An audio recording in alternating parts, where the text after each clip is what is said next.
မောက်ကလန်ကသူတကိုးနဲ့ငရဲမီးကိုမိုးကလေးရွာချပြီးတော့ခစ်တခဏလေးငြိမ်းအောင်လုပ်လိုက်တယ်ငရဲမီး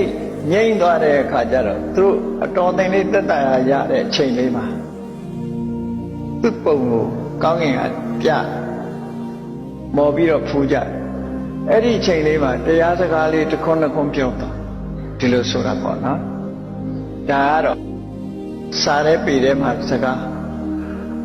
စာလာပေလာမဟုတ်ဘဲနဲ့ပြောတာပါတော့ဆိုရှမောက်ကလန်ဝီစီငရဲသွားတော့ငရဲပြကလိုက်လို့တဲ့လိုက်လို့ပြေးလာခဲ့ရတော့မြတ်စွာဘုရားကငရဲမိကိုဖမ်းကင်ထားတယ်ကိုတော်ဒီထဲမှာလက်ညှိုးနဲ့လက်မချဘူးလက်ညှိုးနဲ့လက်မချ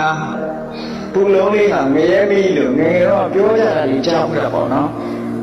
တကယ်ကတော့ဘပုဆရာကလက်ကလေးကျိုးသွားမဆုံးတော့အလဲကောင်ကနော်ဒီတိုင်းထုလို့ရှိရင်ကျိုးသွားမှဆိုလို့အဲ့ဒီဘူးလေးခြံထားတာလက်ညှိုးလက်မချားလေးခြံထားအဲ့ဒါကိုကြံ့ကြံ့ဖမှန်ငရဲမိလိုက်လို့ဘုရားကဖမ်းကင်ထားရတယ်လို့ဒီလိုကြံ့ကြံ့ဖမှန်ပြောတဲ့လူကရှိသေးတယ်နော်တကယ်ကတော့ငရဲမိလိုက်တာမဟုတ်ပါဘူး